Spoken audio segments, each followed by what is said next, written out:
First of all, guys, do not get old. Refuse to get old.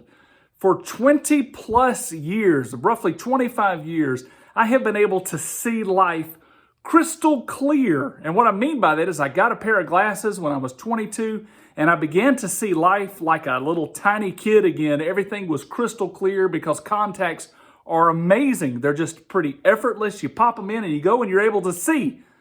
Well, last year, all of a sudden, things that were up close began to get a little blurry. And so a couple of days ago, I went to the ophthalmologist and I was like, hey, I need to try some, maybe some bifocal contacts. And now I can see fine out there, but I can't see anything up close.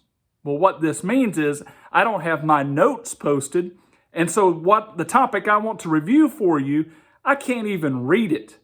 But I think it needs to be talked about nonetheless. So I'm going to go old school and go off of memory. And that might not be a good thing because I said don't get old and, old people forget stuff. So here's what has recently popped up in my YouTube feed. And I was like, this just needs to be addressed. Sam Harris, in speaking to a group of his peers, to a group of atheists, was making an appeal to them. And I love watching these type of interactions because it seems to me that in those moments, the atheist is a lot more pure in his presentation of what he really and truly thinks. And oftentimes they let down their guard and let you see reality a little more clearly. I want to start by analyzing the end of this 3-minute video clip. And man, in 3 minutes, it cascades into 1,000 other branches because it was some highlights of what he said. And I will not be able to address it all. And because of the lack of my notes, I probably won't be able to even get this thoroughly done, but I'm going to attempt to.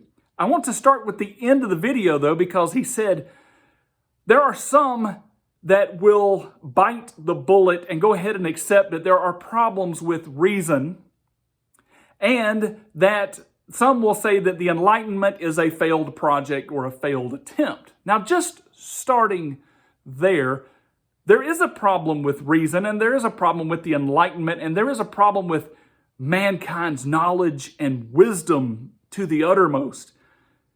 There is a problem with man's rationale. And I don't know exactly what Sam Harris was pointing to, or the Enlightenment or intellectuals that he was pointing at, but I'll tell you what the problem is. The problem is, as at the base level, logic depends on sense. One has to put their sense of approval on top of it. And what I mean by that is you can present something that is accurate, logical, and true to somebody, but if they don't understand it, they don't give it credibility as making sense. In some shape, form, or fashion, our logic is at times arbitrarily chosen. We choose it because it makes sense to us.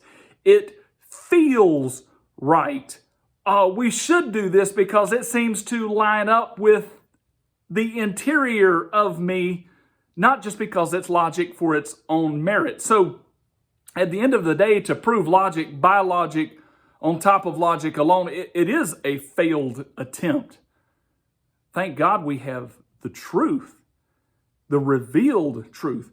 Well, going back to the beginning, one of the first things that Sam Harris said was, we always get barraged with the same two arguments.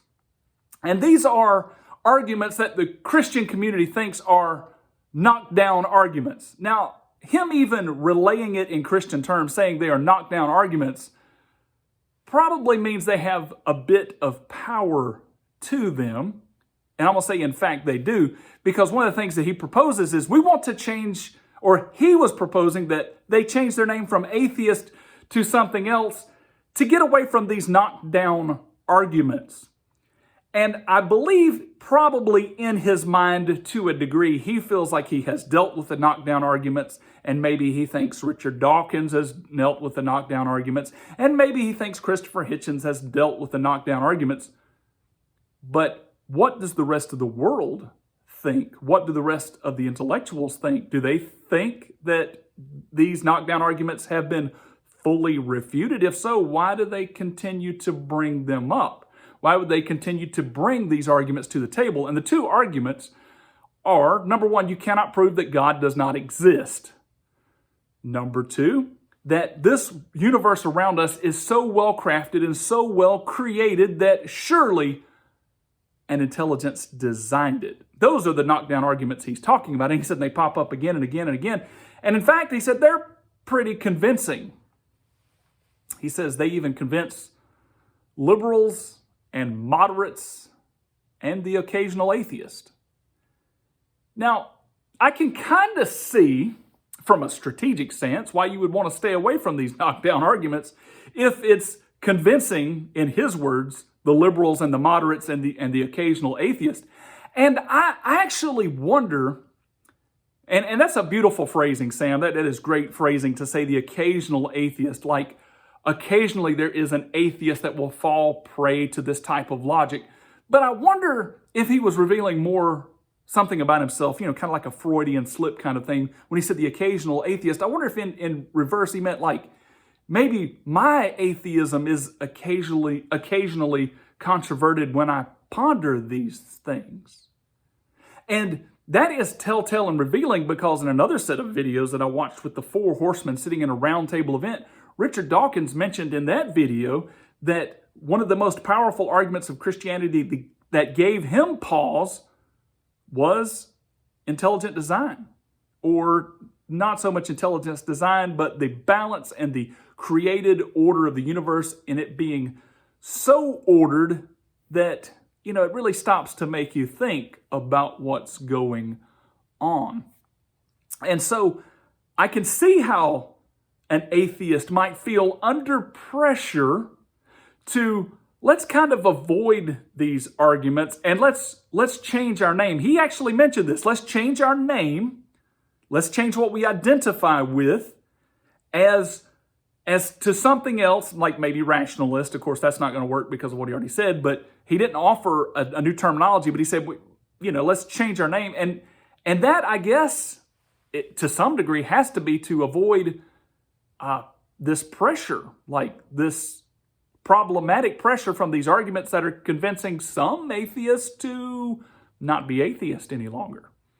It also seems kind of like tactical, like if you feel like you are losing, if you feel like maybe the whole world is becoming religious or turning more to religion, and we need to turn towards Christ, but if you feel like you're losing, it seems like you would want to kind of maybe change your name. But one of the things that he even said on there is he said, as atheists, oftentimes it's like the Christians are drawing the chalk outline of a dead man on the ground, and we walk over there and just kind of lay in that.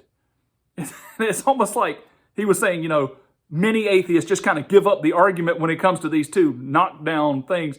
And I don't even understand how he doesn't grasp the power of those two knockdown arguments, since he is actually talking about them, he's talking about avoiding them. He is actually talking about atheists getting knocked out by them. If they weren't truly powerful arguments, then what difference would they make? But I can understand why, that he would feel a lot of pressure to, hey, let's get away from the name atheist, because these arguments are packing a wallop. I can understand him wanting to get away from that, but I have this other question too. If God had a body, would it be visible or invisible? Would it be tangible or intangible?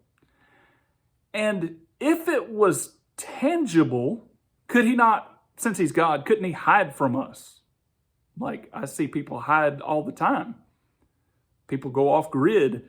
People wear camouflage. People hide in plain sight, etc. People change their identity. People scrub the internet, etc. But is God not greater than that? So if God had a body, could he not hide from us? And then if he didn't have a body, how in the world could we ever find him to begin with? And so the idea, one of the things that he was talking about, God not being falsifiable, like we can't prove that God doesn't exist. I'm like, we're talking about God here. So back to the the body of God. If it's visible, wouldn't he be beyond us? And if he's invisible, wouldn't he be beyond us? So why not just take our pride?